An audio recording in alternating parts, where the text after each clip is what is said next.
à l'étage, et puis 2 couloirs qui distribuent les chambres qui sont sur les façades, la partie centrale étant dédiée forcément à des espaces de fonction annexes. Il y a donc un escalier de secours forcément avec porte coupe-feu qui est là, et puis un second, puisque apparemment celui-ci n'a pas suffi par rapport à la capacité d'accueil de cet équipement. Si on voit cet exemple, on a une distribution ici en T avec un cœur de bâtiment, donc en général c'est dans la partie centrale qu'on va mettre la batterie d'ascenseur pour distribuer de manière équidistante l'ensemble des chambres, donc en l'occurrence c'est également un hôtel, et on a 2 escaliers de secours dans chaque aile qui ont toutes les propriétés et les dimensionnements nécessaires. Là, on a une forme un peu plus complexe et donc là, on va recourir à la formule de calcul des distances pour pouvoir positionner nos escaliers de secours de manière logique. Et donc, quel que soit le lieu où on se trouve, on va pouvoir sortir de ce bâtiment en toute sécurité.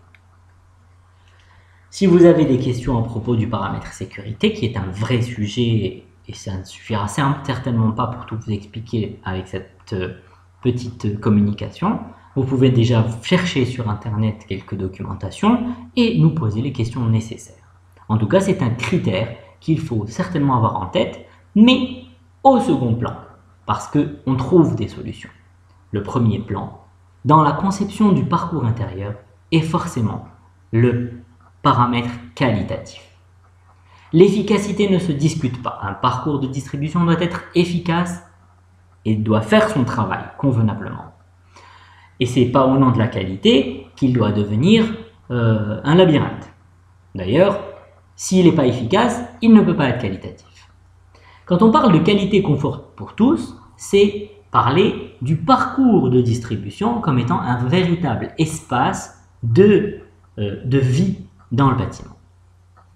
Les espaces de circulation et distribution qui constituent le parcours intérieur ne sont pas juste des couloirs sans âme ou des paliers insipides comme on le voit dans beaucoup de bâtiments malheureusement, surtout dans notre pays où on ne leur considère pas beaucoup d'intérêt, on ne leur accorde pas beaucoup d'intérêt.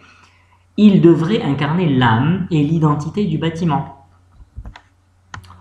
Ce sont les lieux d'usage interne, déambulation, balade architecturale, rencontres, convivialité, détente et plaisir, appropriations diverses, parce que souvent, on peut, dans les bibliothèques par exemple, on trouve des jeunes assis dans le hall en train de lire un livre, dans un équipement culturel, on peut improviser un petit concert entre amis dans le hall d'un je sais pas quoi. Dans un cinéma, il y a des espaces où on peut manger, discuter, voir. Donc, il y a une grande appropriation qui peut se passer dans ces lieux-là.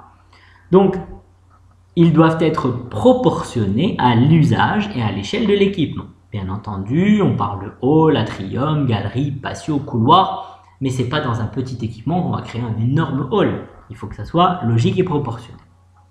Et il y a une dimension de traitement architectural qu'il faut accorder à ces lieux pour leur créer de l'identité, de l'originalité, de l'émotion, parce que c'est ce qu'on voit en premier et c'est ce qu'on ressent par rapport à ce bâtiment.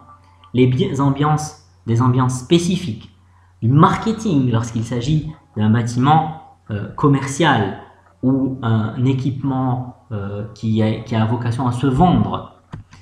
Les usages qu'ils doivent incarner sont l'accueil, l'information, l'orientation et tous les services complémentaires, WC, vestiaire, sécurité, etc.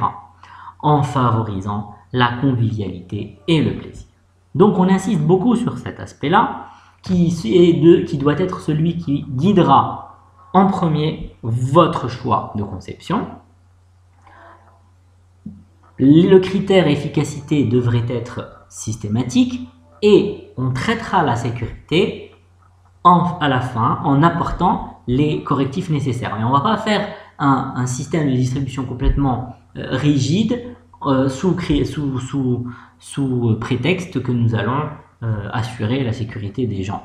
Donc ils vont se tirer une balle dans la tête à force de s'ennuyer dans ces espaces avant même de mourir à cause d'un incendie.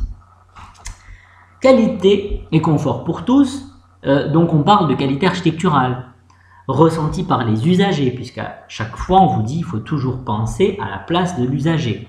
Vous êtes au bout de votre crayon et vous êtes le premier usager de votre équipement. Il ne faut pas voir en plan des formes géométriques.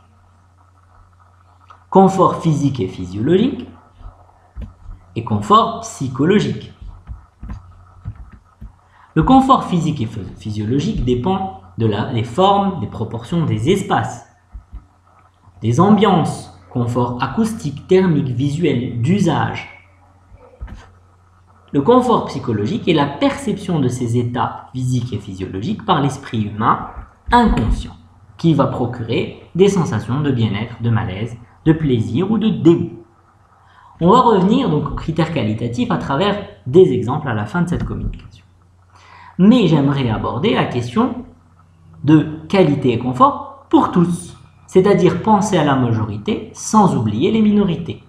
Lorsqu'on conçoit notre principe de distribution, il faut penser aux personnes handicapées et aux personnes âgées, qui n'ont pas les mêmes capacités que les autres.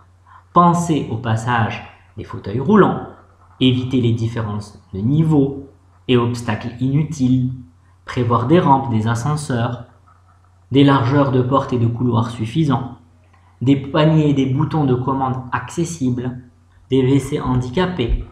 Voici quelques dispositifs à prévoir.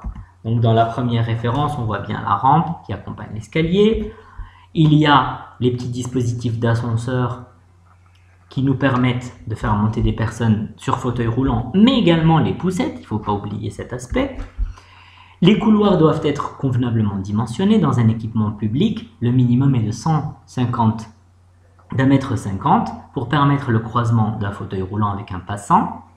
Et 1,50 m, c'est le rayon de giration, le diamètre nécessaire pour qu'un fauteuil roulant puisse faire demi-tour. D'ailleurs, à chaque fois que vous avez à concevoir un espace pour personnes à mobilité réduite, vous devez faire des cercles de 150 cm pour pouvoir voir si la personne sur fauteuil roulant peut utiliser aisément cet espace.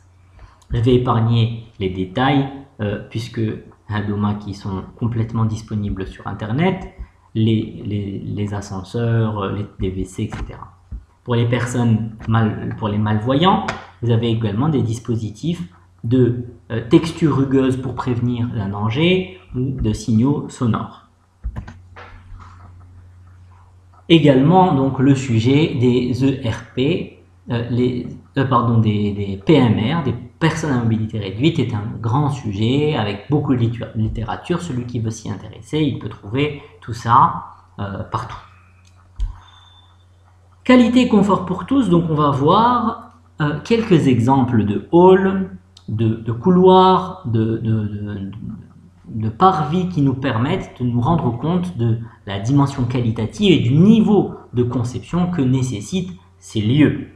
Voilà, dans un hôtel, par exemple, comment est traité un hall de réception, avec un foisonnement de matériaux, de la végétation, des textures. C'est vraiment des lieux d'architecture d'intérieur par excellence. Donc à chaque fois, on va susciter des émotions différentes et on va générer des ambiances complètement différentes qui doivent juste avoir comme lien l'harmonie, comme critère l'harmonie. Et donc, là, on voit bien un espace assez gai, assez agréable. Là, on est sur quelque chose d'un peu plus design. Là, on est sur un hall très épuré, très lumineux.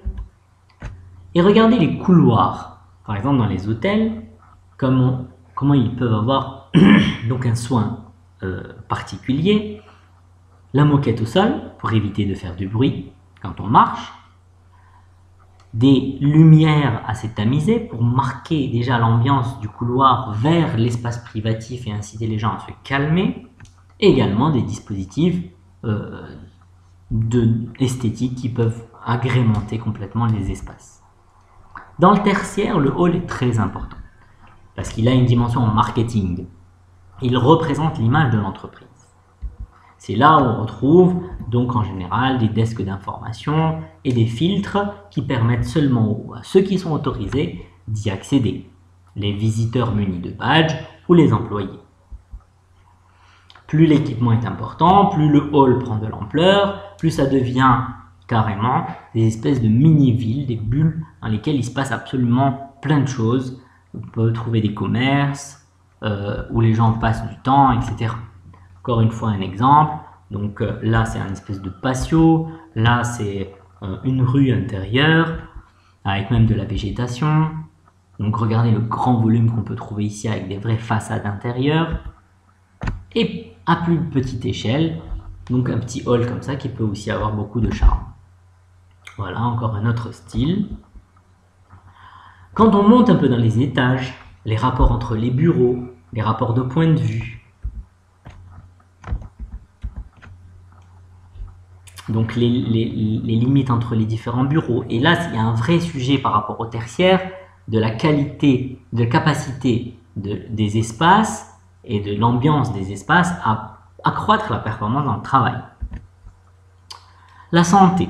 Alors la santé, c'est le sujet du soin à travers l'architecture, ou du moins d'entamer le soin, de ne pas rajouter d'angoisse aux patients par une architecture lourde. Donc essayer de trouver des dispositifs qui peuvent déjà mettre les gens dans un état d'esprit qui les rassure.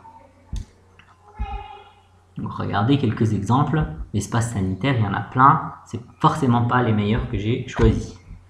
La culture, alors là, les espaces et les parcours intérieurs dans les équipements culturels, les cinémas, les musées, les salles d'exposition, les salles de spectacle, sont des lieux foisonnants. En général, il y a des boutiques, il y a des restaurants, il se passe absolument plein de choses, il y a plein d'appropriations. Donc là, on est à Beaubourg. Là, on est dans un cinéma. Pareil, dans un cinéma, plus on se rapproche de la salle de cinéma, plus on va avoir de la moquette, de l'obscurité pour essayer de calmer les personnes. Et plus on est vers l'extérieur, plus on va avoir du pop-corn, des bonbons pour attirer le monde, pour créer de la convivialité. Là, on est dans le hall du musée du Louvre. Et on finit avec le logement où, même si c'est à petite échelle, il y a un vrai rôle à donner à ces espaces. Il y a un rôle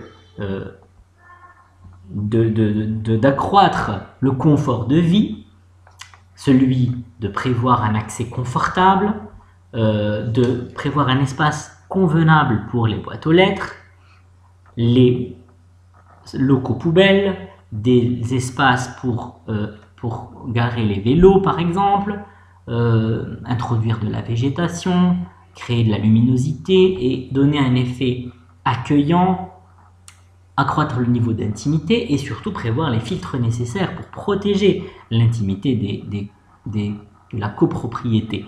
Ce qui n'existe pas chez nous et c'est le gros problème du logement en Algérie, du logement collectif en Algérie.